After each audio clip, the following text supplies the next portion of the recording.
Good morning, good morning, good morning, and welcome back to Coffee and Sports. This is the morning show powered by Wire to Wire Network. By the way, Mo, I get this podcast shared out to 50 groups in that intro. So, like when it turns live, so you ever see me looking down at the beginning of the show? Yeah, I'm sharing this shit out to 50 groups in that like minute span that we have. Good morning, Mo. How you feeling this morning? Hey, good morning, partner. Good morning, Gene. Good morning, chat. Welcome. I'm fired up. I got a couple of fun videos today. We're having a fun show. This is just me and Mo, Gene and Mo exclusive. Just some fun stuff. I learned a rule that I did not know in baseball. And for me, to not know a rule in baseball is just interesting. I'd never run into that. But I'm going to play the video for you, and I want to get your opinion on it.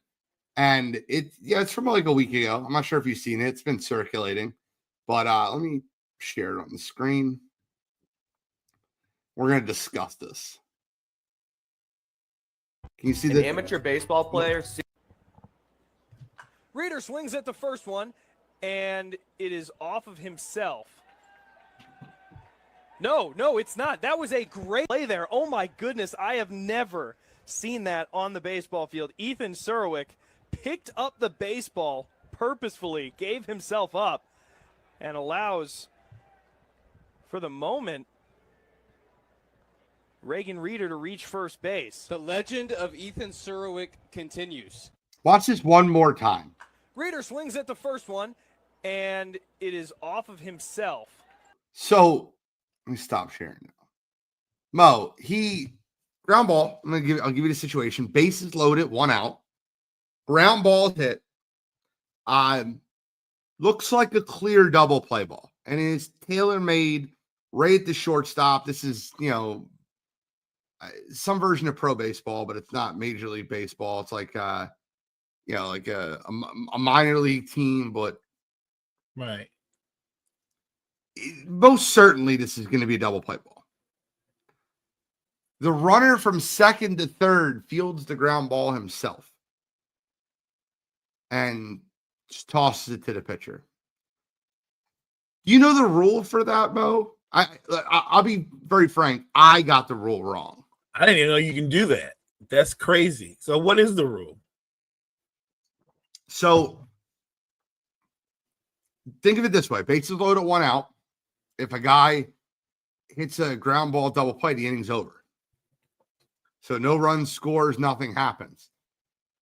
The rule is if a player interferes with the ball, the lead runner is out. Dead ball, next batter. So the guy going from third to home is out. The reason you see him running off the field and then at the end you see him trotting back on the field is because he's not out. He goes to third. So it would still remain bases loaded. It would be 2 outs instead of 1. Right. But you get another crack of the bat at bases loaded. It is an IQ 2000 play. Like, that's a double play ball. It was a clear double play ball. That happened, and the guy's not in major leagues, but that's an IQ 2000 play. Yeah, that's somebody that knows everything there is to know about the game, because I would think 90% of the guys would not think to do that. I didn't think to do that. I thought the runner would be out and everyone goes back to a bag. It's not how it works. That runner goes to third. It's basically bases loaded. You only get 1 out. You only record 1 out on the play, and the next guy gets the bat. Whereas if you have the double play ball, the inning's over. I thought that was super interesting. That's crazy, yeah. So, do you remember last week when I gave you the 5 terrible things that happened last Thursday? Oh, that was insane. Yeah. And one of them was a blown immaculate inning. And there's not been many immaculate innings in baseball. There's less immaculate innings than no-hitters. Okay?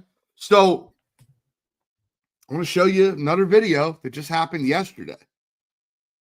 Just happened yesterday. Let me see if I'm going to get a better version of this. Hold on. All right, I got it right here. Share screen.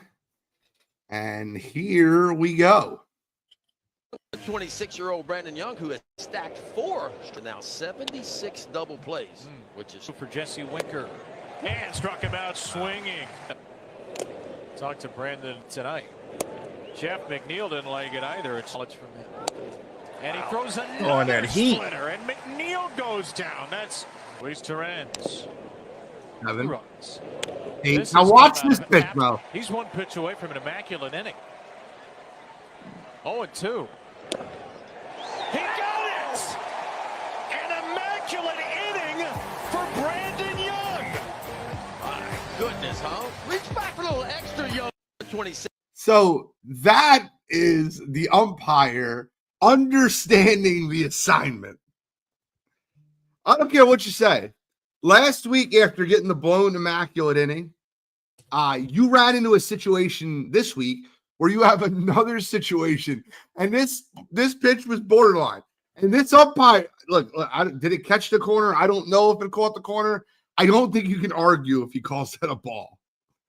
But that is an umpire understanding the assignment. I'm with Cottrell. Go figure. Right. 100%. Oh, man. That's awesome. That's so rare that, like, just 2 weeks ago, Yamamoto was 1 pitch away from an immaculate inning, and he didn't get it. And I told you how rare these things were. These are, like, a little bit less rare than a perfect game, but 3 times more rare than a no-hitter. And you get another one a week later. 9 pitches, 9 strikes, 3 strikeouts, immaculate inning. This is baseball purity. So that's immaculate inning. That was in Major League Baseball. That happened. Not all fun and good news today, Mo. Not all fun and good news. I don't know if you've seen this report that came out, but I'm going to read it to you, and I want to get your honest feedback, your first. I'm going to read the report. The NFL and senior leaders of the NFL Players Association struck an unusual confidentiality agreement that hid the details of an arbitration decision from players, including a finding that the league executives have urged team owners to reduce guaranteed player compensation. Multiple sources told ESPN. On January 14th, arbitrator Christopher Droney ruled that there wasn't sufficient evidence of collusion by owners in contract negotiations with quarterbacks after the fully guaranteed contract signed by Deshaun Watson in 2022. Any such collusion to keep salaries down would violate the collective bargaining agreement between the NFL and the union. That's not the problem. But Droney concluded that the NFLPA showed by clear preponderance of evidence that Commissioner Roger Goodell and the league's general counsel, Jeff Pash, had urged owners to restrict guaranteed money in players' contracts. The confidentiality agreement had kept details of a 61-page ruling a secret until 2 weeks ago when the Pablo Torre Finds Out podcast published a document and created a stir amongst union members. Some players told ESPN that they were surprised by the details in the ruling and that they didn't understand why the union hadn't shared the ruling with them. On Tuesday night, this is just 2 days ago, nearly 6 months after Droney's decision, the NFLPA, led by executive Lloyd Howell Jr., decided to seek an appeal of the ruling. A senior union source told ESPN the appeal is a reflection of the obligation to enforce the CBA and of our commitment to protecting the players' interests. We'll do what's best for our players. We'll exhaust our options in doing so. The arbitration was centered among discussions among league executives and owners after the Cleveland Browns signed Deshaun Watson to a 5-year, $230 million contract. Whether the talks affected negotiations with Kyler Murray, Lamar Jackson, and Russell Wilson, none of 3 signed guaranteed deals. Droney included text exchanges and emails among league executives and owners in his ruling, saying there was a concerted action was contemplated and invited at the March 22 owners meeting. As head of the union, Lloyd has an obligation to protect the best interests of the players. Here's the part where it gets really, really interesting.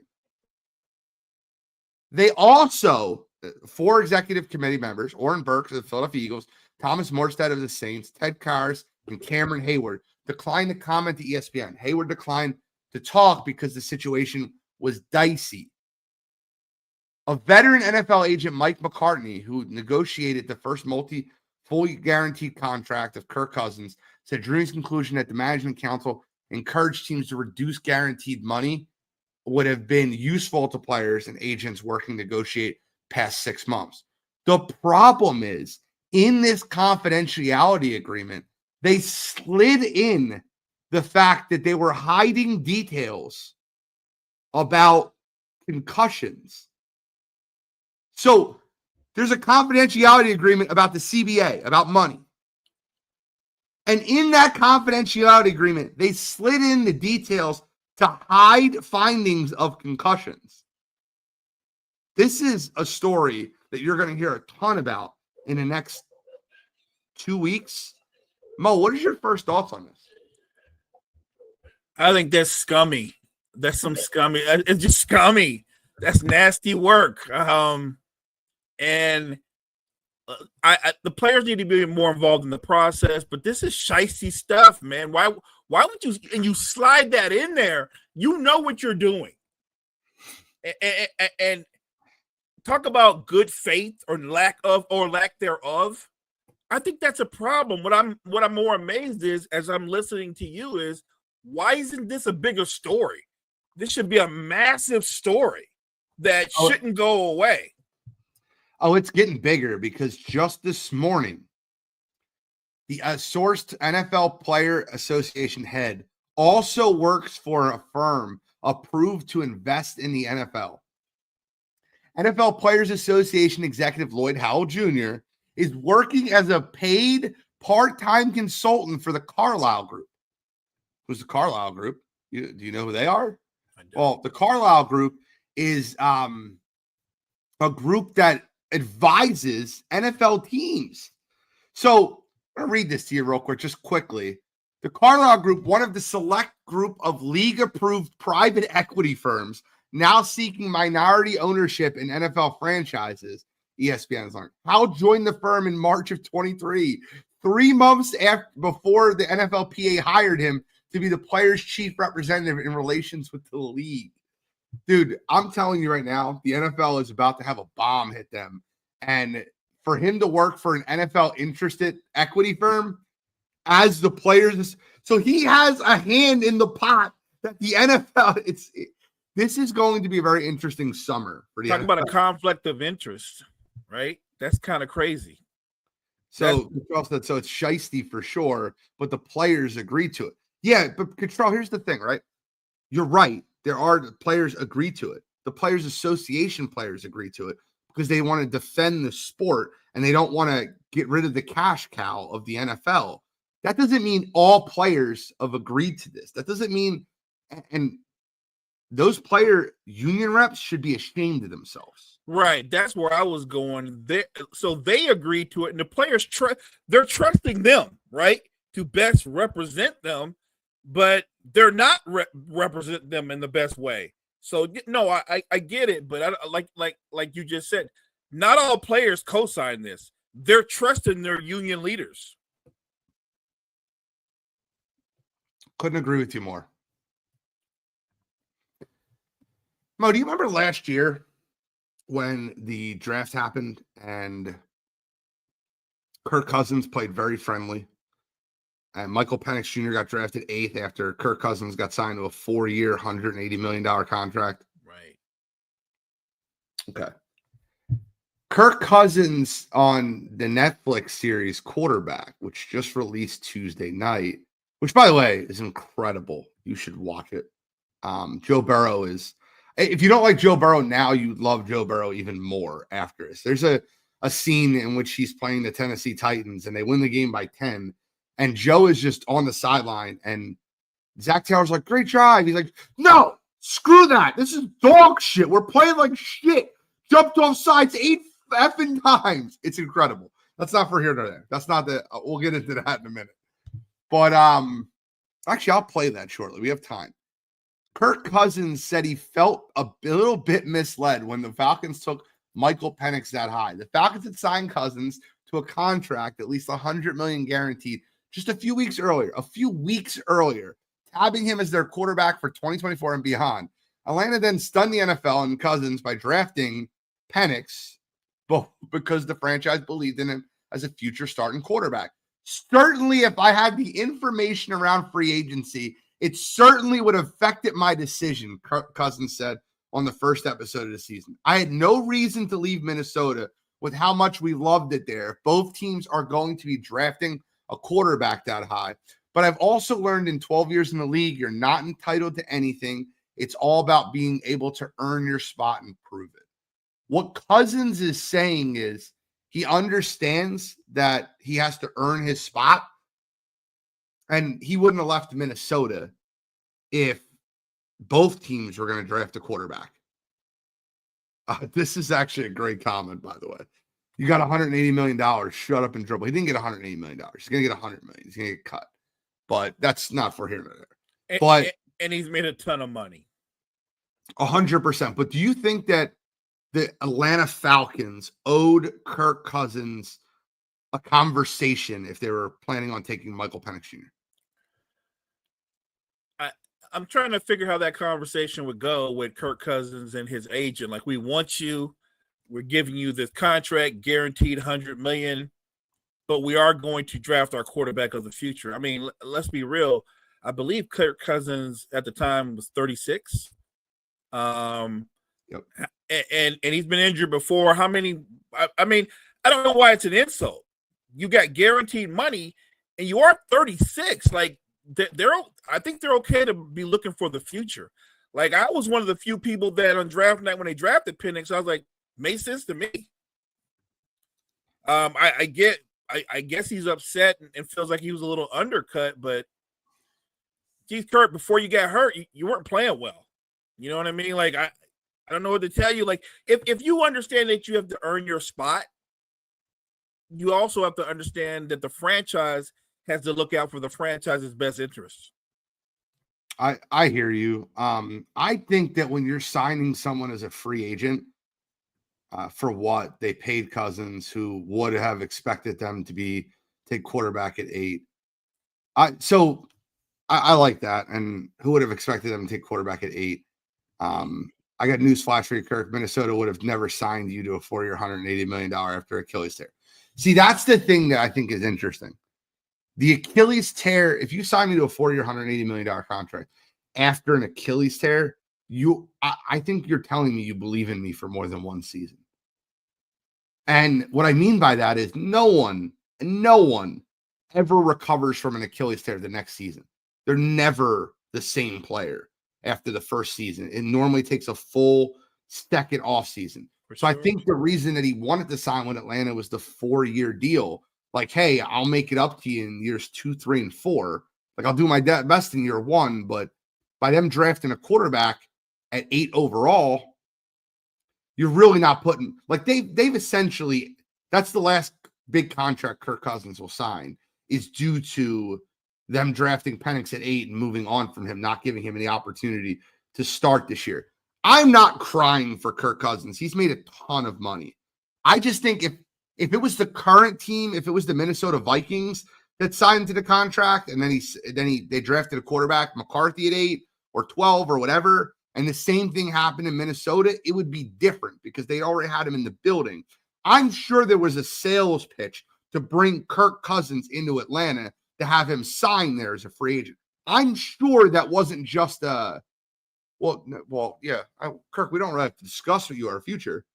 I'm sure that those conversations happened at the negotiating table. Yeah, I don't disagree with that, and you can make the case that the Falcons general manager and his team were less than, I guess, genuine in their conversations with Kirk Cousins. But if I'm Kirk Cousins and his agent, and I know I'm coming off an Achilles tear, and Atlanta's going out of their way to offer you $180 million, maybe you should have raised your eyebrow. Like, you're thinking I'm their quarterback of the future, and they're thinking you're the most expensive placeholder ever. I'm not killing Kirk Cousins. I'm just making a point that sure. So let's say they told him the truth, and maybe he doesn't sign with Atlanta. To Kyle's point, Minnesota wasn't going to give him that kind of money. I don't know who would. I literally think Atlanta was bidding against themselves to give him $100 million guaranteed at that point in his career, coming off that injury. I don't think you get to cry sour grapes when you get that kind of money. I don't disagree with you. I hear your point. I do want to show you that video from quarterbacks. I once again, this is one of those things where I don't want to tell you about it. I want you to give me a natural reaction to it because I loved it. It fired me up. Here we go. And action. The penalty train rolls on. What the fuck are we doing, man? Wake the fuck up! Fucking mental mistakes all fucking day.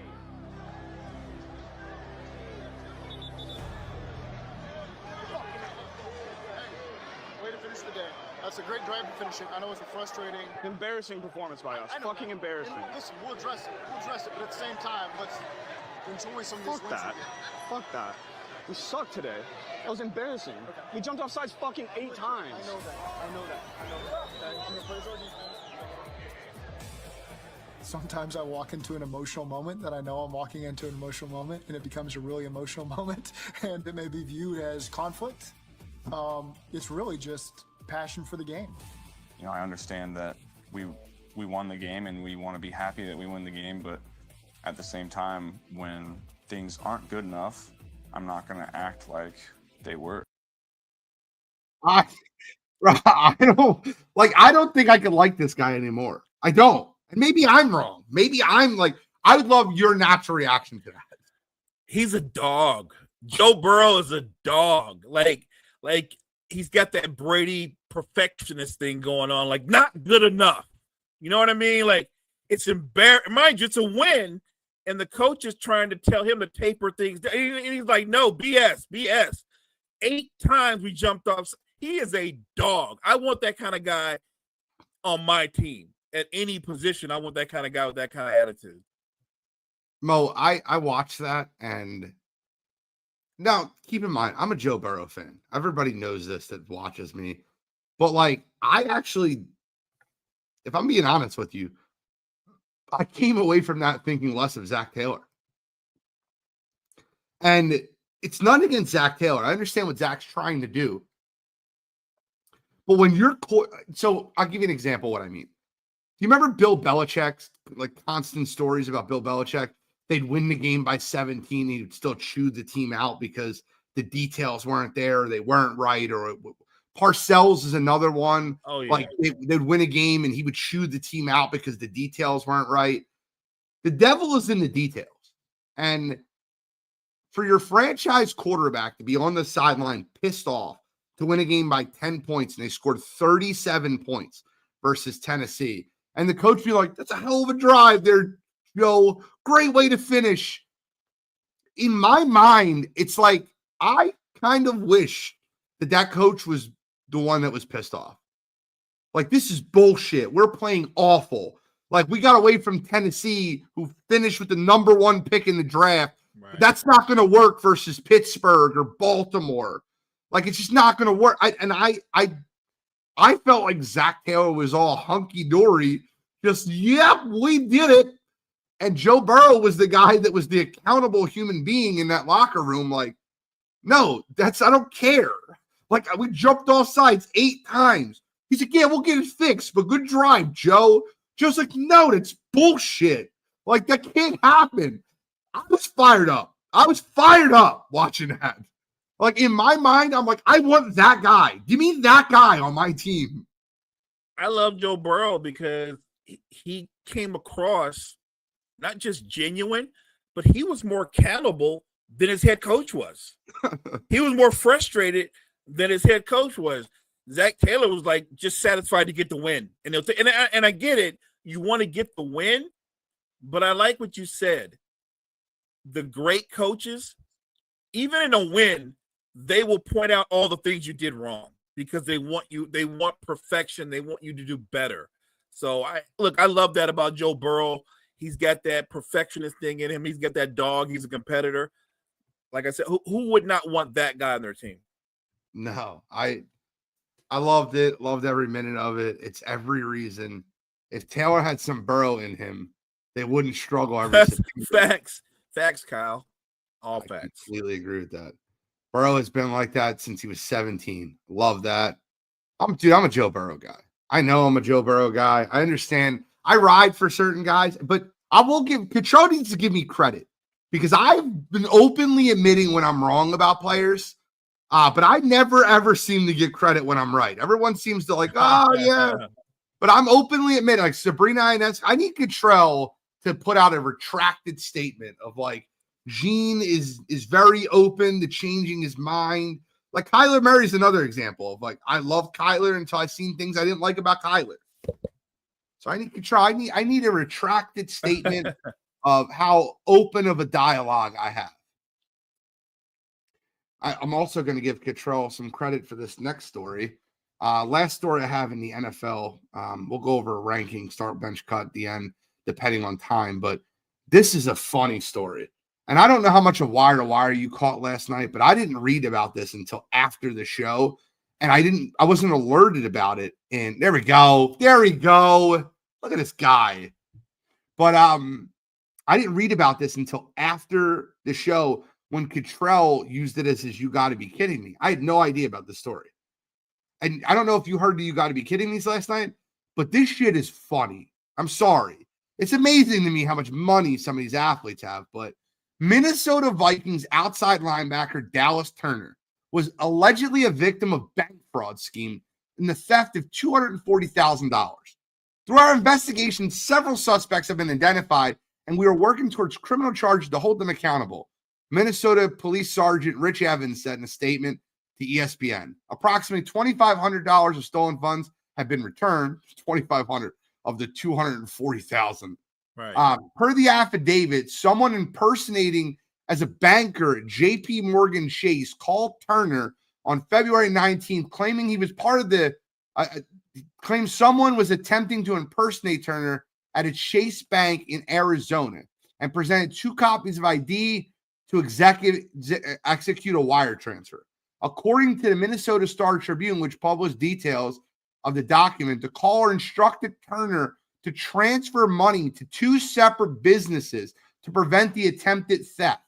Turner then went to 2 Chase Bank branches to transfer $120,000 each to Island Food Truck LLC and CNL FL LLC.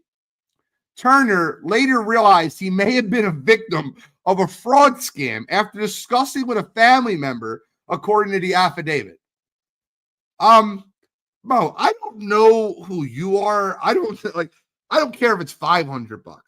If Citizens Bank called me up and like, yeah, like someone's trying to impersonate you as fraud, we're going to need you to transfer money to a food truck. What the hell? Are we serious? Like, you can't be that stupid. This is why college athletes need to get a degree before they go to the NFL, because that is stupid.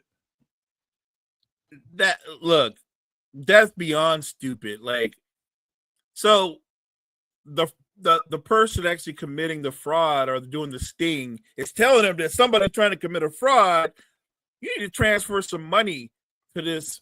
As soon as you said to this food truck, I would have been like, all right, scam, right? Like, scam. That's insane. And then he went ahead and did it. He went ahead and transferred it.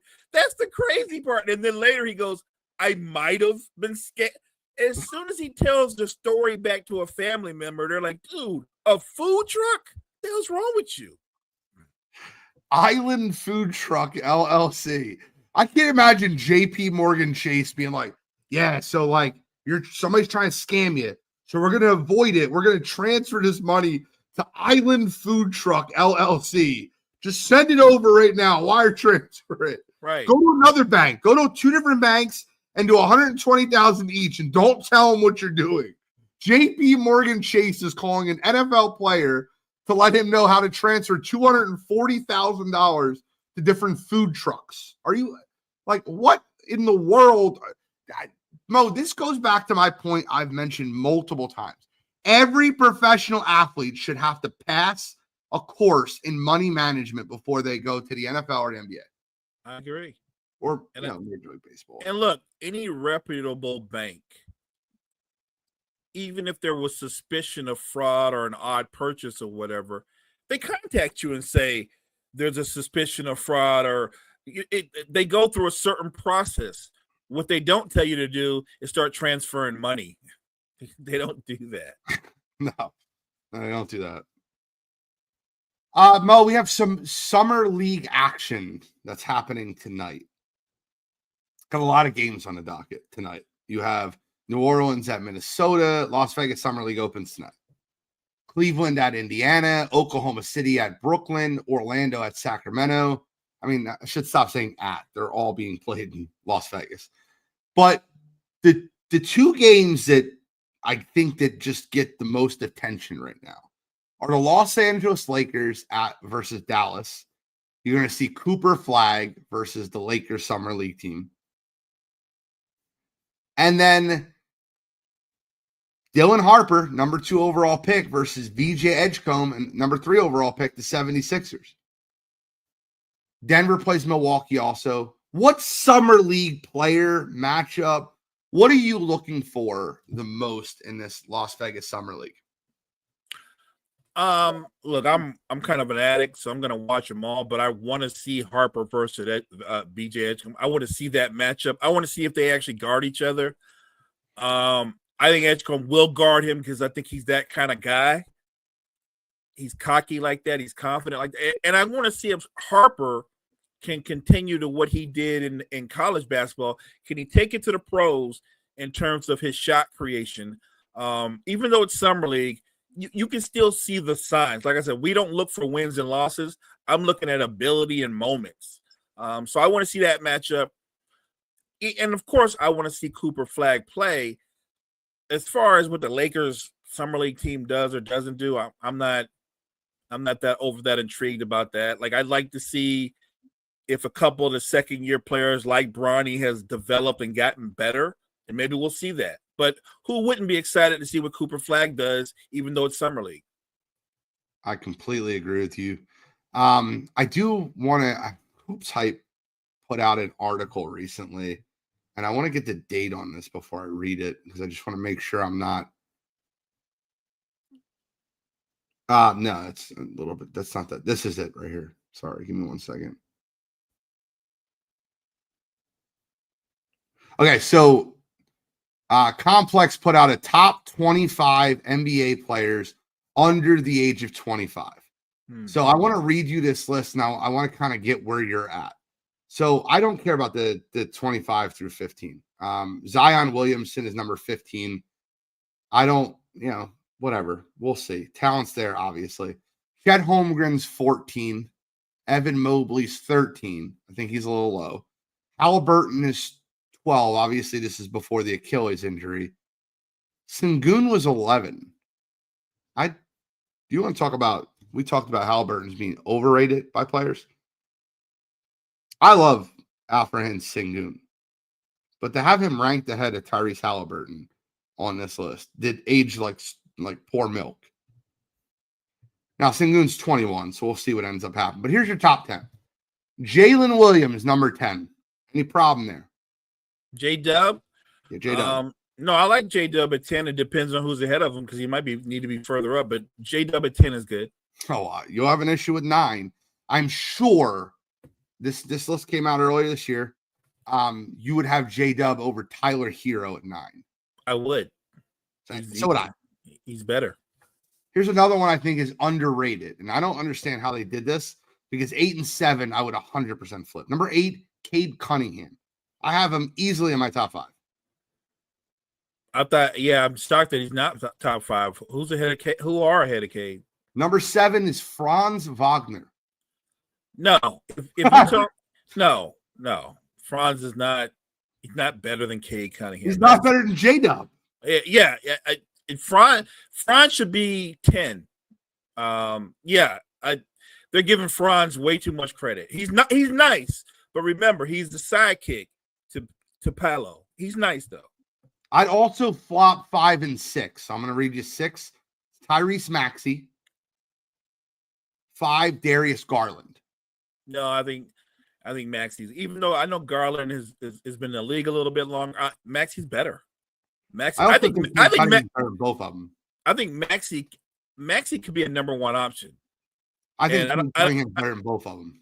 Overall, he's a better basketball player, but I think Maxey could be a number 1. You'll never say that about Darius Garland. Number 4 is LaMelo Ball. Yeah, I think he's too high. And the top 3, I have no arguments, none. And you can order them any way you want. Number 3 is Paolo Banchero. Sure. Number 2 is Victor Wembanyama, and number 1 is Anthony Edwards. I don't disagree with the 3. You might change the order, but those are the top 3. They got that right. I don't look. I'm not as high on LaMelo as a lot of people are. I'm not denying talent, but there's talent, and then there's what you do with the talent. I don't know if he can ever be a lead dog. Like, I know he can lead the team in terms of scoring, but when your point guard takes 22, 23 shots a game, he's not really your point guard. I completely agree with you. How would you rank those 3? Ant, Wemby, and Paolo. You're starting a franchise tomorrow, and you have these 25-year-old players, well, under 25-year-old players. I'm starting it with Victor. I have Victor 1. This might sound crazy, but I would go Victor, Paolo, and Ant. I think Paolo is a better version of Carmelo Anthony. He needs to get that jump shot the way Carmelo had it if he's going to be a better version of Carmelo. But I think Paolo, first of all, super high on Paolo Banchero since he came out. Big Paolo guy. Want to be very clear when I say that. I would agree with you. And I don't think that's crazy to say. I like Ant, but my top 2 would be Victor and then Paolo. And then I would have Ant 3rd. And that's not shade if you say you're the 3rd guy. Like, that's still talking about how great you are. Like, you're 3rd. Because I'm a fan of all 3.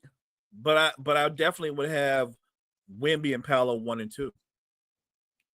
I'm with you. I also want to take it a step further and say I would have Cade Cunningham 4. Yeah, I'm shocked Cade wasn't in the top 5. Again, they had Franz Wagner really high. So okay, that's odd because Cade literally is everything to the Pistons, and they didn't have him top 5. That's crazy to me. We are 20 games into the WNBA season. 20 games. I'm going to read you out the standings, and I want to hear what your thought process is. Minnesota Lynx are the number 1 overall seed, 17-3. Number 2 is the Phoenix Mercury. I was told they were in a rebuilding year, Mo. They're 14-6. The New York Liberty are 13-6. The Atlanta Dream, who nobody had them in their top 4, is 12-7. The Seattle Storm, 12-8. The Golden State Valkyries, in their inaugural season, 10-9 in the 6th seed. The Fever are the 7 at 9-10. The Mystics are the 8 at 9-10. The Aces are the 9 at 9-10. The Chicago Sky, the LA Sparks, and the Dallas Wings all have 6 wins, and the Connecticut Sun in the bottom with 3 wins. If the season ended today, who's your MVP? Right now, today, I think the 2 people that come to mind for me would be Napheesa Collier and Nescu. Okay. I think Napheesa Collier is the MVP of the league. I think that what she's done is second to none. Who I have second is Alicia Gray. You want to talk about her too? He went over to Atlanta and changed the culture. Her with Ryan Howard is just awesome to watch. and I'm a fan of watching the Atlanta Dream play basketball. So I have Alicia Gray 2. I have Napheesa Collier 1. Anything else stand out to you about those standings? You mentioned it in their inaugural season, the Valkyries. Man, that's amazing to be in your inaugural season, to be where they are and to be that competitive. That's amazing. That's an amazing job by the players and that coaching staff. I'll keep it a buck. I did not have them winning. I didn't have them winning 5 or 6 games. I thought they were going to be like awful, and they have balled out. They've shown chemistry. They got some dogs in that squad. They're really good. Like I hope they can build off of this year going into year 2. I'll tell you what, if for whatever reason they see the Indiana Fever in the playoffs, I'm picking the Valkyries to win that series. They have their number. I don't know what it is, but yesterday was Caitlin Clark's return, 12 o'clock game, and the Valkyries just put it on them in Indiana, just beat the shit out of them. Nobody played well for Indiana, right? Natasha Howard shot 25%, Leah Boston 25%, Kelsey Mitchell less than 25%, Ari McDonald less than 25%. Caitlin Clark was 4 for 12, so that's 33%. Like, nobody played well on that Fever team yesterday.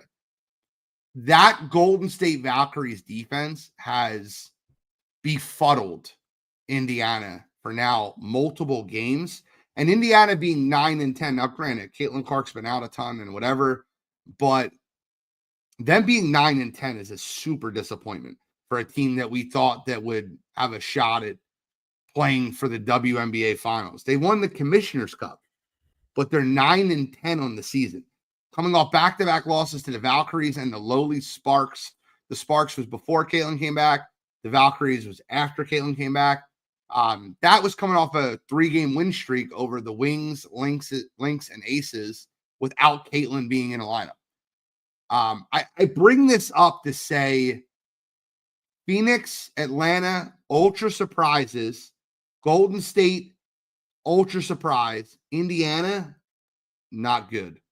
They have not played good basketball this year, and that lies. Listen, for all the credit that she gets, I'm gonna give her critique. That lies on Caitlin Clark. Her being injured, Aaliyah Boston, Kelsey Mitchell, Natasha Howard, Ari McDonald, they got to be better. They have to be better. Let's see how they improve the second half of the season. But Indiana Fever at 9-10 is a disappointment. I thought with what they did in the second half of last year and the momentum they built out, I thought they were going to come out and be off and running this season, especially with the additions that they had. And the interesting thing is, because I do get to watch a lot of their games, we talk about this in other sports, so it applies here. The league has film on her, and they've adjusted to her. And one of the things they do now is it's not a secret. When she's going left to get in a rhythm to do the step back, but she's right-handed. You know what I mean? The step back is a rhythm thing where it goes to her left hand, and then she sets up the step back. They're jumping on her left hand. They're crowding her left. They're giving her driving lanes. And she's not finishing as well around the basket. Like, she's got to adjust to the way they're adjusting to her. Like, when she goes right, again, she can only do the step back if she comes back to her left hand. And they've got film on that, and now they know that. They're playing her differently now. They're overplaying her left hand to make her go right. She's got to adjust to that. Another player I want to bring up, and I know she's not in the MVP race, but you want to talk about value. Alyssa Thomas, what she's brought to the Phoenix Mercury has been on another level. Satu Sabali is having a career year for Phoenix, averaging 19 points and 7 boards. Alyssa Thomas is averaging 15.5, 9.5, and 7.5. Love the way she plays the game, and she is making players around her better. And then Philly's own Kalia Copper, who's been hurt for most of the season, is on that team also. Now DeWanna Bonner's there. She had her first game with Phoenix just yesterday, and they got a win over the Lynx. They won 79-71. Phoenix is a team that I just didn't expect to be where they're at. And, you got to give credit where credit's due. The DeWanna Bonner looked like she got new life. She had 7 points. She was a plus 13. She was defensive. She was very good defensively. And, Phoenix came out with a big win over Minnesota, the league's #1 team. One of the 3 losses Minnesota's had this season. Look, to her credit, maybe that's all DeWanna Bonner needed was a change of scenery. Sports is funny like that. Chemistry matters, and it seems like she's found a better home. So shout out to the veteran for stepping up. No, I thought Melissa was on the Aces. I'm almost sure Melissa's on the Aces. And the Aces, man, wow, look at them. Like, it's weird. They were like dominant, and suddenly they've just become. Well, they looked this way the second half of last year. They just haven't played well. And, it starts, if you listen to Becky Hammond, it starts with her. I love that she makes no excuses, but they have not played well. They have not. And Kyle's right. Alyssa Thomas' skill set will work anywhere.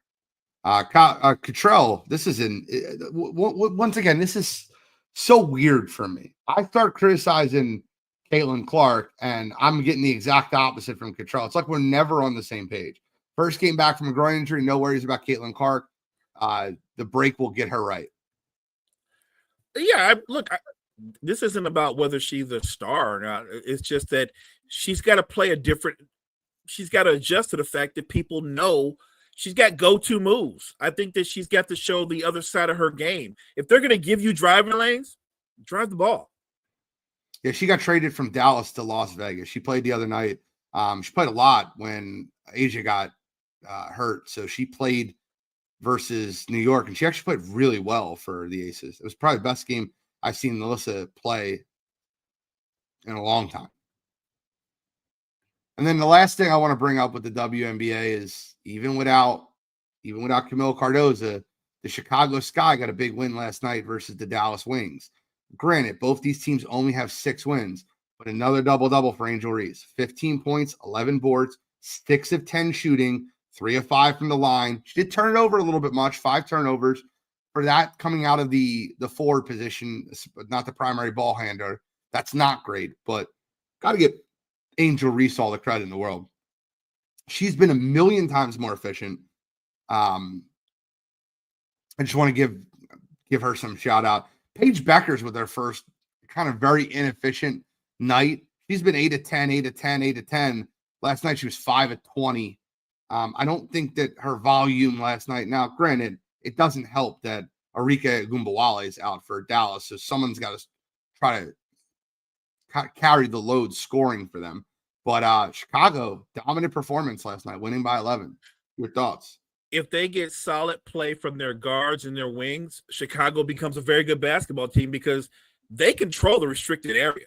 They do with their bigs. They control the restricted area. And look, even when Angel Reese turns the ball over, if you get a chance to watch their games, they're not the traditional kind of turnovers where she's trying to make a pass or somebody rips her.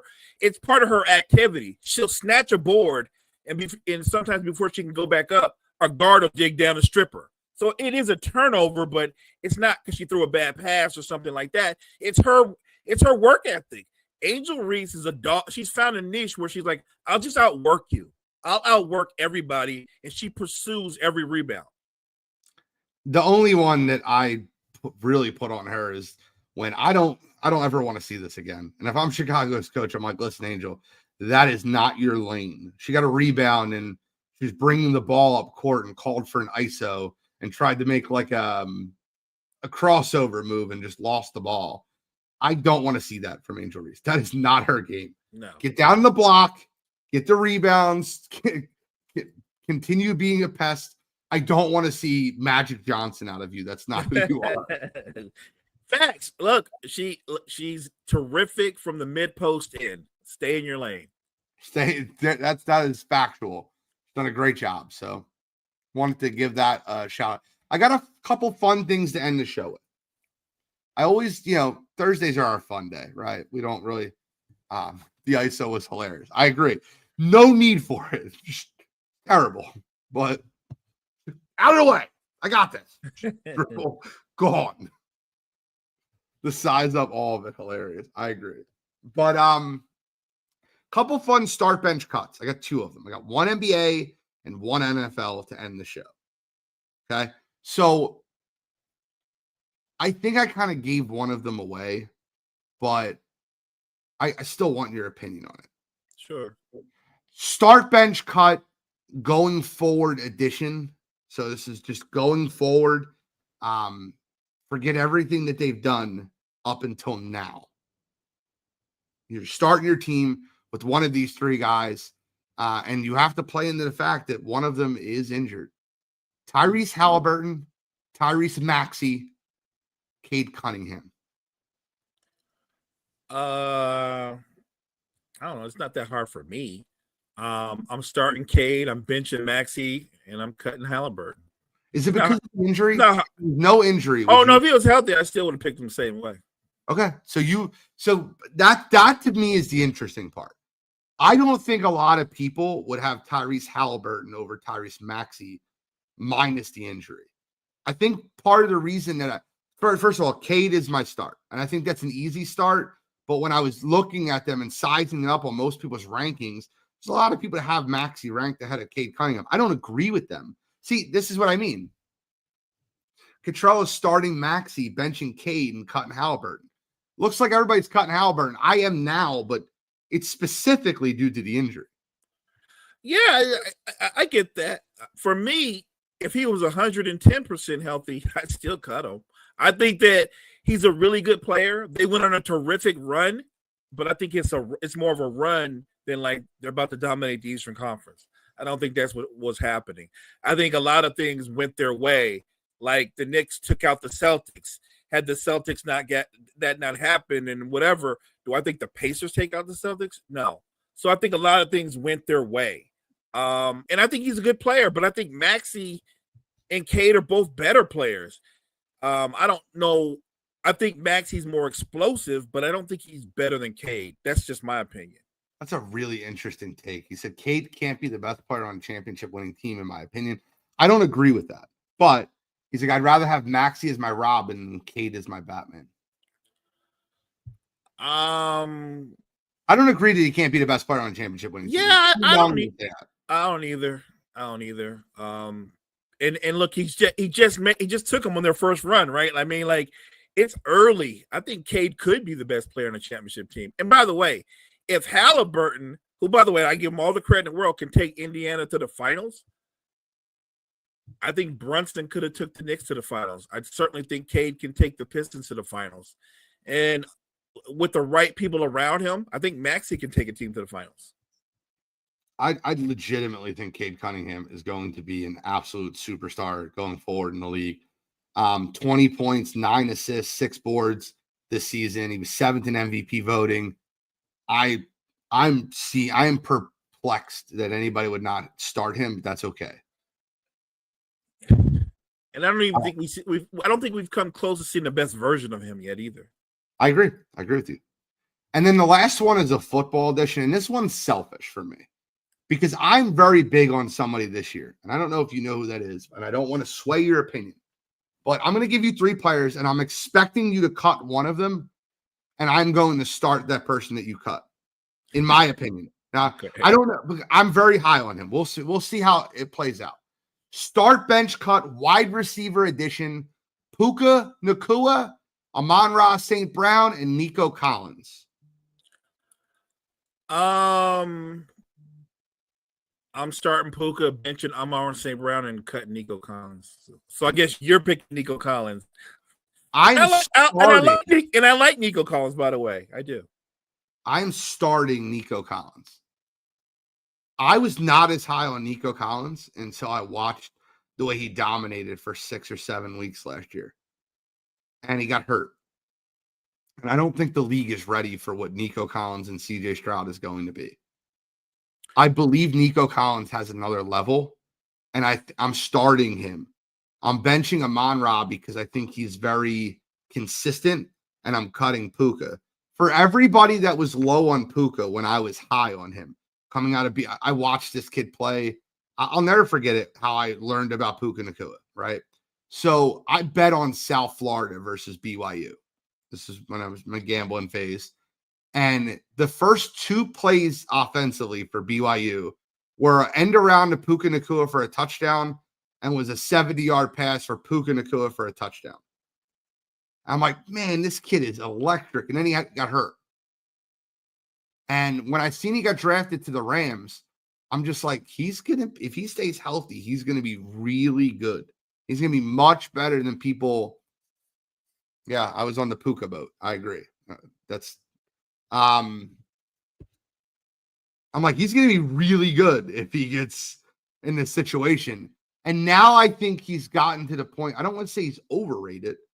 I am starting Nico Collins because I think he has a Jamar Chase-like mentality in him. I think he's incredible. I think Nico Collins I think he finishes as wide receiver 1 this year in fantasy football. I'm benching Amon-Ra because I think he's the model of consistency. He does everything right. He's a route running technician. He has great hands. And I think Puka, although I think he's great, I think he takes a little bit of a step back this year. Oh, God, man. I hate that you just I think he takes a little bit of a step back this year. Because of Devontae Adams? Maybe. Or maybe it opens it up even more for him because of Devontae Adams. You know what I mean? Like maybe he gets more opportunities because he's got Devontae Adams playing opposite of him. Because I still think Devontae Adams can still play at a high level. Bears fan here, but he said start Puka, bench Nico, cut Amon-Ra, St. Brown, screw the Lions. I get it. Look, and here's the thing about Nico Collins. Of the 3 guys that we just said, I think there's no question Nico Collins is the more explosive talent. Amon-Ra St. Brown is terrific, but what he really does really well, Gina, you know this, he works underneath. He doesn't really blow you and get 60-yard passes. He's really good on the in-between routes, the medium routes. He's really good with the yak yards, run after the catch. He's terrific in that way. Like you said, model consistency. I think Puka, though, is kind of a combination of both. I think he can do what St. Brown does, but I think he's underrated in terms of his ability to make big plays downfield because I think Puka is faster than people assume he is. I don't disagree with you. I think that they're all 3 very good receivers. I think they're very close to each other, and I don't think it's as clear cut as some people might think it is, which is why I brought that up. I would like that. That's all we got today. That's the end of the show. What's going on tonight on N1? I think we're going to just we're going to talk a lot about what we talked about today, some of the younger players. We're going to we always give our shout out for most underrated players. And I think we're also going to talk about NBA power rankings. I hope, and it might not be today, but I hope that I get to watch you and Brett break down a watch along on a summer league game. Because to me, you guys are so good at spotting young, raw talent. I would just love to be able to see that. So if you guys can do that for me one of these days, I would love it. And I would just watch and enjoy. I would mute the announcers and I would just watch you guys break down a summer league game. We'll get on it for sure. All right, well, that's all we got for today. Morning show was fun today. We'll be back on Monday. I don't know if you're in tomorrow. We'll find out. That'll be posted. But I know we'll be back on Monday. Thank you guys so much for tuning in to Wire to Wire Sports Podcast and Wire to Wire Network, and then Coffee and Sports in the morning. We had a good 12-hour run. Mo, close us out, brother. Thank you, chat. And thank you guys for watching. Make sure you check out all the great content we have at Wire to Wire Network. Wire to Wire Network, we appreciate you. And if you don't know the content we have on Wire to Wire Network, just watch this outro and tell me what you think.